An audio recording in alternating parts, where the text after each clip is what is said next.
ਕਿਸਾਨ ਵੀਰੋ ਰੋਜ਼ਾਨਾ 10-15 ਕਿਸਾਨਾਂ ਨੂੰ 10-15 ਡੀਲਰਸ ਨੂੰ ਔਰ 10-15 ਆੜ੍ਹਤੀਆਂ ਨੂੰ ਮਿਲਣ ਤੋਂ ਬਾਅਦ ਮੈਂ ਇਸ ਨਤੀਜੇ ਤੇ ਪਹੁੰਚਾ ਵੀ ਇਸ ਦਫਾ ਮੌਸਮੀ ਮਕਈ ਜਿਹੜਾ ਕਿਸਾਨ ਲਾਏਗਾ ਉਹ ਵੀ ਪਛਤਾਏਗਾ ਔਰ ਜਿਹੜਾ ਨਹੀਂ ਲਾਏਗਾ ਔਰ ਬਹੁਤਾ ਪਛਤਾਏਗਾ।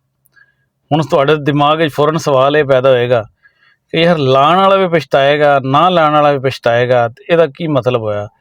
ਵੀ ਨਾ ਲਾਣ ਵਾਲਾ ਇਸ ਪਰ ਪਛਤਾਏਗਾ ਵੀ ਇਹਦਾ ਰੇਟ ਬਹੁਤ ਬਿਹਤਰ ਬਣ ਜਾਣਾ ਔਰ ਲੋਕਾਂ ਨੇ ਕਹਿਣਾ ਕਿ ਯਾਰ ਉਸ ਟਾਈਮ ਮਕਈ ਲਾ ਲੈਣੀ ਚਾਹੀਦੀ ਸੀ, ਤੇ ਜਿਹੜਾ ਲਾਏਗਾ ਉਹ ਇਸ ਵਾਸਤੇ ਪਛਤਾਏਗਾ ਵੀ ਯਾਰ ਮੈਂ ਥੋੜ੍ਹੀ ਕਿਉਂ ਲਾ ਲਈ।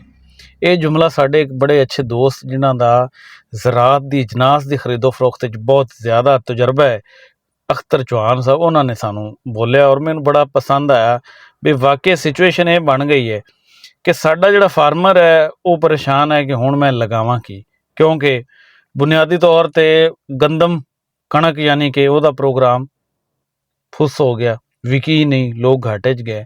ਉਦੋਂ ਬਾਅਦ ਮੁੰਜੀ ਲਾਈ, ਮੁੰਜੀ ਦਾ ਪ੍ਰੋਗਰਾਮ ਵੀ ਤੁਹਾਡੇ ਸਾਹਮਣੇ ਵੀ ਉਹਨੂੰ ਦਾਣਾ ਹੀ ਨਹੀਂ ਪਿਆ, ਅਗਰ ਦਾਣਾ ਪਿਆ ਵੀ ਹੈ ਤੇ ਉਹਦਾ ਰੇਟ ਬਹੁਤ ਘੱਟ ਹੋ ਗਿਆ।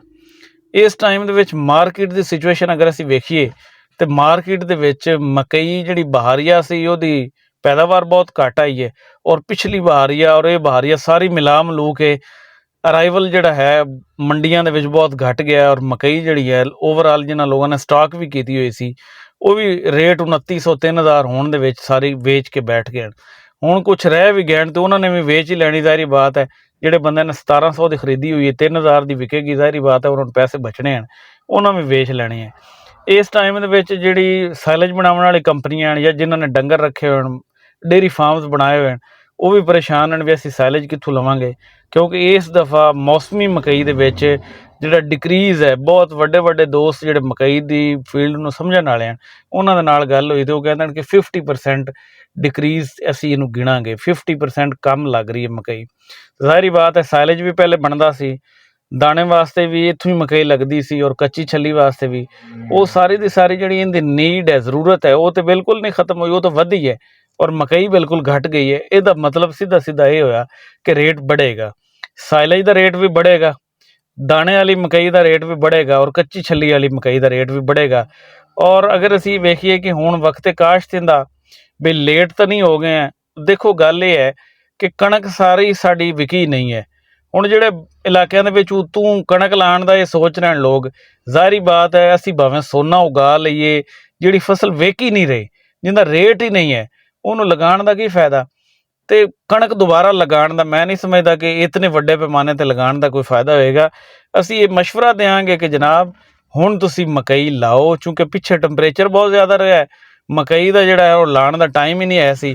ਹੁਣ ਮਕਈ ਤੁਸੀਂ ਸੈਪਟੰਬਰ ਦੇ ਵੀ 15 ਤਾਰੀਖ ਤੱਕ ਜਾਂ 10 ਤਾਰੀਖ ਤੱਕ ਅਗਰ ਲਗਾਓਗੇ ਤਾਂ ਕੋਈ ਉਹਦਾ ਪ੍ਰੋਬਲਮ ਨਹੀਂ ਹੈ।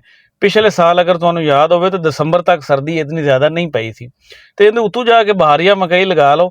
ਬਹਾਰੀਆ ਮਕਈ ਦਾ ਰੇਟ ਵੀ ਬਹੁਤ ਬਿਹਤਰ ਰਹੇਗਾ, ਕਿਉਂਕਿ ਜਿਤਨੀ ਕੁ ਮੌਸਮੀ ਲੱਗੀ ਹੈ ਨਾ, ਇਹ ਮੌਸਮੀ ਦੇ ਵਿੱਚ ਹੀ ਨਿਪਟ ਜਾਣੀ ਹੈ ਔਰ ਬਹਾਰੀਆ ਸੀਜ਼ਨ ਜਦੋਂ ਸ਼ੁਰੂ ਹੋਣਾ ਹੈ ਉਸ ਟਾਈਮ ਦੇ ਵਿੱਚ ਵੀ ਮਕਈ ਦਾ ਇੱਕ ਬਹੁਤ ਵੱਡਾ ਬੁਹਰਾਨ ਮੌਜੂਦ ਹੋਣਾ ਹੈ। ਕਿਉਂਕਿ ਤੁਸੀਂ ਜਾਣਦੇ ਹੋ ਮਕਈ ਦੇ ਨਾਲ ਬਹੁਤ ਸਾਰੇ ਇੰਡਸਟਰੀਜ਼ ਜਿਹੜੇ ਹਨ ਨਾ ਉਹ ਮੁਨਸਲਿਕ ਹਨ। ਉਹਦੇ ਵਿੱਚ ਨੰਬਰ 1 ਤੁਸੀਂ ਕਹਿ ਲਓ ਕਿ ਫੀਡ ਮਿੱਲਾਂ ਉਹਦੇ ਨਾਲ ਮੁਨਸਲਿਕ ਹਨ। ਫਿਰ ਪੰਜਾਬ ਦੇ ਵਿੱਚ ਵੀ ਮਕਈ ਦੀ ਖਰੀਦੋ ਫਰੋਖਤ ਦਾ ਪੂਰਾ ਸਟਰਕਚਰ ਮੌਜੂਦ ਹੈ, ਫੀਡ ਮਿੱਲਾਂ ਮੌਜੂਦ ਹਨ ਔਰ ਸਾਰਾ ਡੇਅਰੀ ਫਾਰਮਸ ਮੌਜੂਦ ਹਨ ਔਰ ਉਸ ਤੋਂ ਬਾਅਦ ਸਾਈਲੇਜ ਦਾ ਮਾਮਲਾ ਮੌਜੂਦ ਹੈ।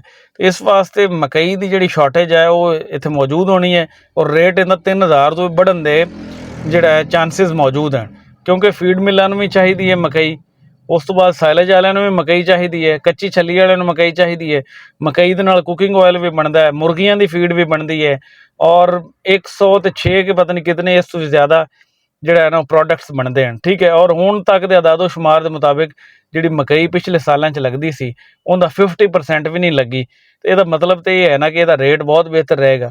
ਹੁਣ ਅਸੀਂ ਜਿਹੜਾ ਹੈ ਦੋਸਤਾਂ ਨੂੰ ਗੁਜ਼ਾਰਿਸ਼ ਕਰਾਂਗੇ ਕਿ ਮੌਸਮੀ ਮਕਈ ਲਗਾਓ, ਬਿਲਕੁਲ ਵੀ ਇਸ ਗੱਲ ਦੇ ਉੱਤੇ ਆਪਣੇ ਆਪ ਨੂੰ ਪਰੇਸ਼ਾਨ ਨਾ ਕਰੋ, ਕਿਉਂਕਿ ਅਗਰ ਅਸੀਂ ਤਾਂ ਹਮੇਸ਼ਾ ਇਹ ਕਹਿੰਦੇ ਹਾਂ ਕਿ ਫਸਲਾਂ ਵੰਡ ਕੇ ਲਾਈਆਂ ਕਰੋ।